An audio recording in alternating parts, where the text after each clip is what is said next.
आप सब उत्सर्जन पढ़ेंगे। उत्सर्जन कहने का मतलब है कि जो कुछ चीज़ें हम लोग खाते हैं, खाने के बाद शरीर में कुछ अपशिष्ट पदार्थ मेटाबॉलिक एक्टिविटी के फलस्वरूप बनता है, जो हमारे शरीर के लिए नुकसानदेह होता है, उसे निकालना बहुत आवश्यक होता है। तो वो हमारे शरीर के विभिन्न अंगों के द्वारा शरीर से बाहर निकलता है। इसी क्रिया को उत्सर्जन कहते हैं। आप उत्सर्जन की परिभाषा ये जान चुके हो कि हमारे शरीर में विभिन्न प्रकार से यानी मेटाबॉलिक एक्टिविटी के फलस्वरूप जो अपशिष्ट पदार्थ, विषैला पदार्थ, नुकसानदेह पदार्थ बन रहा है, उसे निकालना जो होता है अति आवश्यक होता है। वह अपशिष्ट पदार्थ, नुकसानदेह पदार्थ, विषैला पदार्थ हमारे लिए क्या है? वो पदार्थ उत्सर्जी पदार्थ है।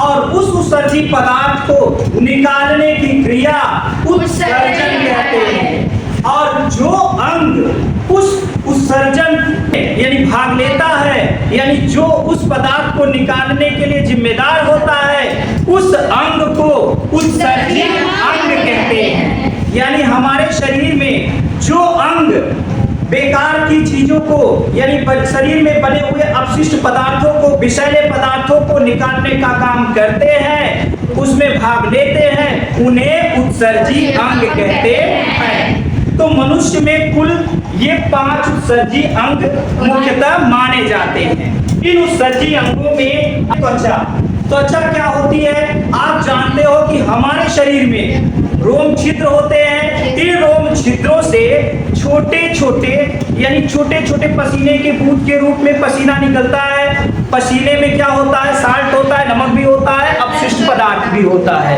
ये क्या है? ये हमारा उत्सर्जी पदार्थ है जो पसीने के रूप में निकल रहा है। और सीबम भी त्वचा से निकलता है। ये क्या है? सीबम जो बालों में शाइनिंग आता है। सीबम जो होता है एक तरीके से स्किन को मुलायम करता है। और सीबम ऐसा होता है जो नाक और इस पे करिए देखिए तो चिप चिप चिप चिप लग जाता है। यानी ये त्वचा से ही निकल रहा है, यानी त्वचा भी उत्सर्जी अंग है। उसके बाद आता है फेफड़ा। फेफड़ा क्या होता है? फेफड़ा हमको सर्दी जुकाम हो गई, कफ देख रहे निकलता है, एकदम खकार के निकाल देते हैं। बहुत ज्यादा जब बूढ़े होते हैं तो हमेशा खांस के थूकते रहते हैं, है ना कफ। और फिर उसके बाद देखो हमारा फेफड़ा क्या कर रहा है? हर श्वसन में कार्बन डाइऑक्साइड निकाल रहा है, CO2 निकाल रहा है, अपशिष्ट पदार्थ निकालने का काम कर रहा है। और देखो ठंडी के दिनों में भाप ऐसे करते हैं तो भाप के रूप में जल वाष्प निकलता है, यानी ये भी उत्सर्जन का कार्य करता है। फिर उसके बाद आता है यकृत। यकृत जो होता है ये हमारे शरीर में जो होता है, यकृत अमोनिया को यूरिया में बदलता है। अमोनिया बहुत खतरनाक हमारे शरीर के लिए होता है। अमोनिया को निकालने के लिए विषैला होता है, खतरनाक होता है। अमोनिया को निकालने के लिए बहुत पानी की जरूरत होती है, लेकिन ये अमोनिया को यूरिया में बदल देता है। और यूरिया में बदल देता है तो यूरिया क्या होता है? यूरिया ये जो है आगे किडनी से फिर उसके बाद छन करके यूरिनरी ब्लैडर में आता है और समय समय पर यूरिन के रूप में, पेशाब के रूप में निकलता रहता है।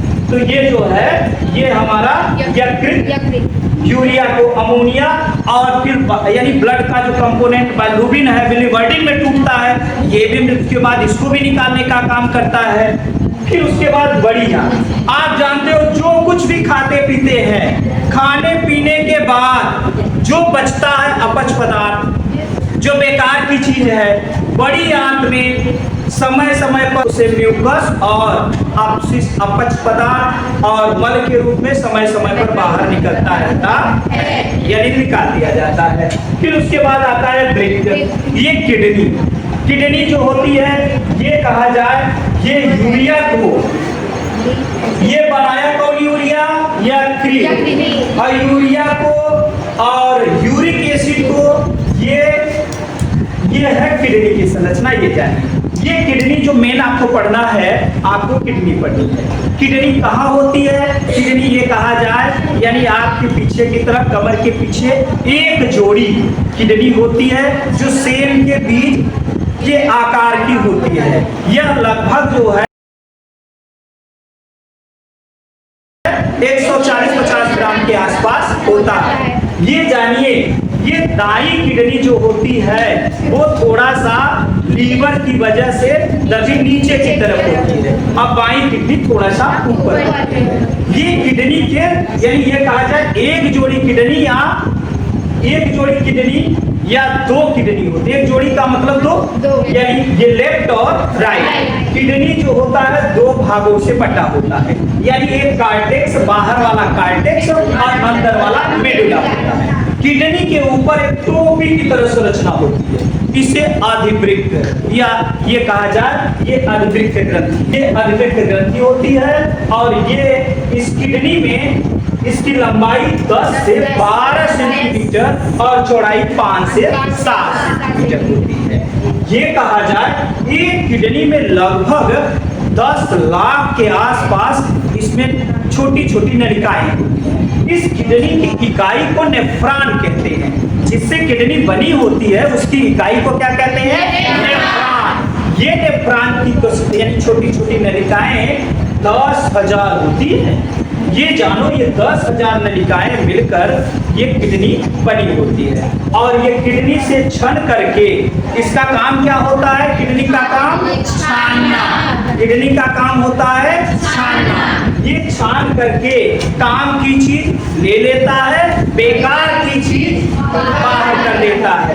ये किसी यूनिट में जिसे नेफ्रॉन कहते हैं, उसी में छन छन कर ये जो एक नली आ रही है देख रहे हो, इसे कहते हैं यूरेटर। इकट्ठा होकर कि यूरेटर से एक थैले में आके इकट्ठा हो जाता है, इसे यूरिनरी ब्लैडर कहते हैं, पेशाब की थैली। ये दोनों तरफ की किडनी से यूरिन छन छन करके पेशाब की थैली में इकट्ठा हो जाता है और इसमें लगभग 500 से 600 ml पेशाब इकट्ठा होता है और ये समय समय पर शरीर से बाहर निकाल दिया जाता है। इस क्रिया को क्या कहते हैं? उत्सर्जन। यानी शरीर से बाहर निकालने की क्रिया उत्सर्जन की क्रिया कहलाती है। आपने ये जाना कि हमारी किडनी कहाँ होती है, यानी किडनी का क्या कार्य होता है, किडनी की संख्या कितनी होती है, ठीक है। किडनी की इकाई को कहते हैं नेफ्रॉन। अब हम अगले चैप्टर में ये देखेंगे, अगले लेक्चर में ये नेफ्रॉन की कार्यविधि, नेफ्रॉन कैसे काम करता है, ये इकाई जो है वो कैसे काम करता है और कैसे यूरिन का फिल्टर करता है, काम की चीजें कैसे लेता है और बेकार की चीजें कैसे बाहर।